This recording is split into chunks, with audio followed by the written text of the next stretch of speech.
Estamos aquí con Kristian Blummenfelt, la mejor temporada de la historia, con unos Juegos Olímpicos, un campeonato del mundo y una super actuación en su WT en Ironman. Y estamos, Kristian, we are here in Sierra Nevada, your first altitude camp, and long time ago since you came here. Yeah, we're not I were here before St. George, in October. So this time I've been here now for 3 weeks and staying 3 more weeks. So it's going to be my longest period in altitude. So it's going good so far, and hopefully I will be able to respond quite well for the next 3 weeks as well. We are watching here in these 2 weeks how you prepare the things. It's completely different than the Spanish system. In these 3 weeks, what is the target of this campus? First, in training, it's to get back in short distance shape. So working really much with the VO2 max and the threshold and the shape to be able to race short distance. And then the closer we get St. George, the more we will turn in the Ironman specific training. So then do the more longer 4 hours race pace sessions and the 30-35k run. Get up the review too, and after be faster to face the long distance. Yeah, that's right. So it's a little bit like we have trained going into Tokyo and in the past, and then maybe in 1 or 2 weeks we will turn the engine in more towards the long distance. So talking about the last season, your started was amazing, incredible. You won everything. At the end, after 2 months, be the best. Your performance is getting down a little bit, but in the Olympic game again, you was the best and the world title also. The clue for your victory in the Tokyo, what do you think? Well, I think in general I was in really good shape coming into the spring. I had a good altitude camp up here, also went to Girona before flying to Yokohama, and then I did 4 weekends in a row with 4 races, and I won the first 2 of them, and then I got some stomach issue before the Italian race, and I think I was racing okay compared to how flat I felt. So I don't think it was because I was racing too much. It was more I wasn't able to deal with the traveling properly. And then went to altitude again, like we did before the test event in 2019. We went to France in the Pyrenees and stayed there for maybe 4 or 5 weeks. And then we went to Miyazaki, the same place where the British team were. So we got a lot of help from the Japanese team. So we stayed there, trained with them, and had a really good preparation going into the games, both with altitude and also the heat preparation. Yeah, so and the performance was perfect. We saw you conservated a little bit in the bicycle.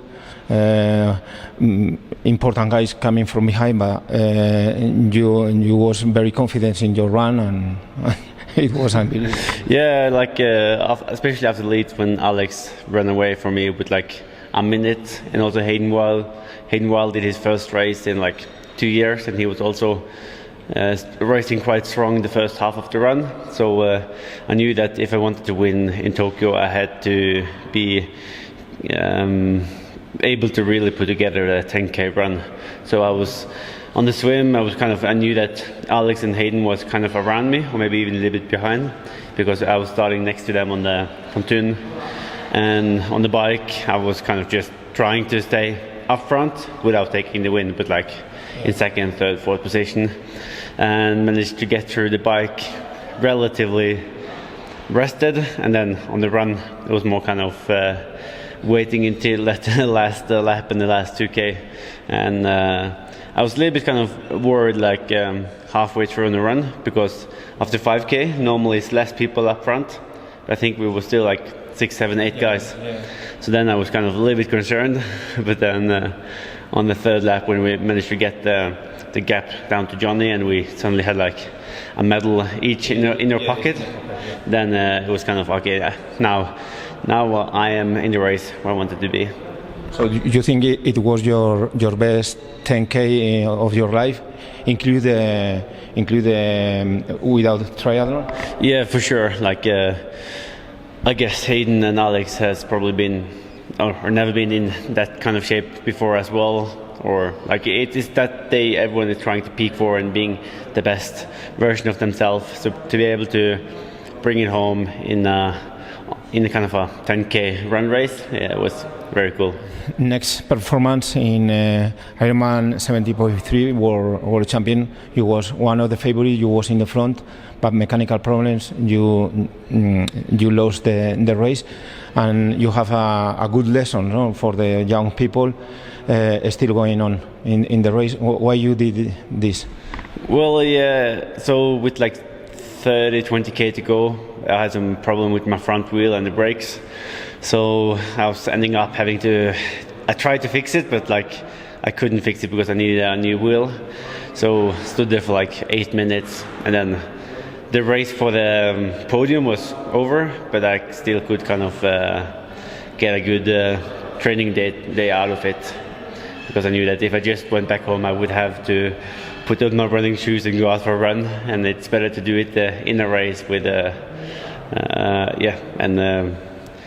just get through, even though I was obviously disappointed that it happened. But it's a good lesson and also a good experience being in that course, going into this year's World Championship.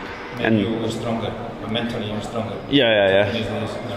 I think, and also it was a good experience to be able to race there, even though the course is a little bit different. It's going to be good kind of takeaways preparing for the full Ironman in May. Meanwhile, you are world championship, so it's perfect in a short distance. And after you go to Cozumel, and it's an unbelievable performance. Do you think you are able to super this with your experience, or this race was magic? Yeah, or I think the race went kind of as expected. Like I had around 300 watts on the bike and 3:45 pace.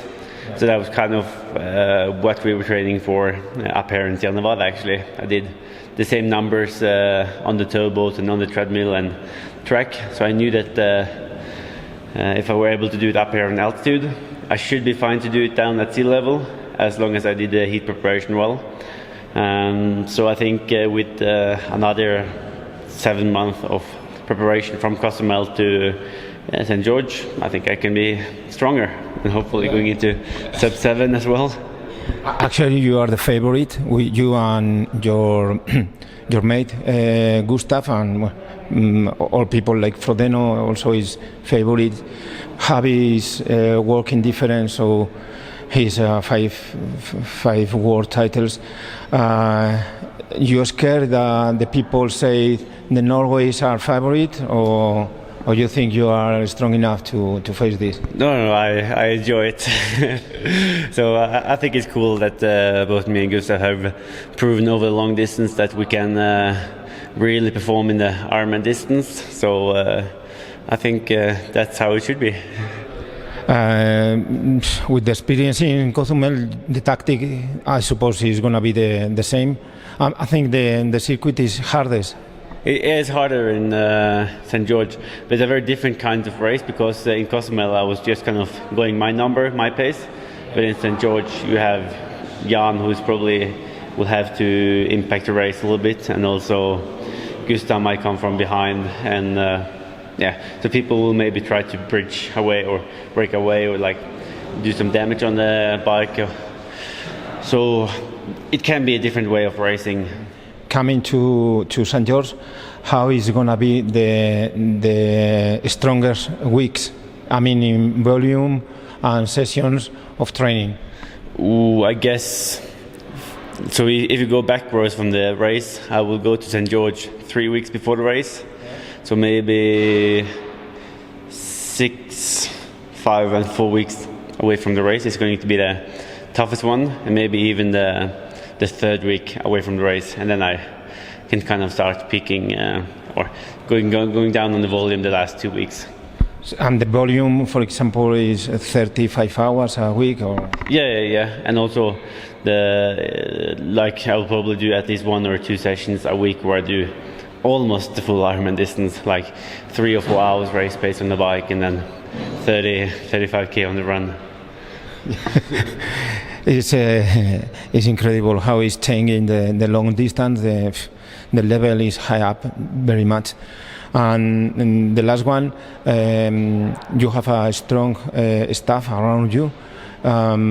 So can you say how many people are in your Norway pack? I mean, I think. So at the moment up here we have.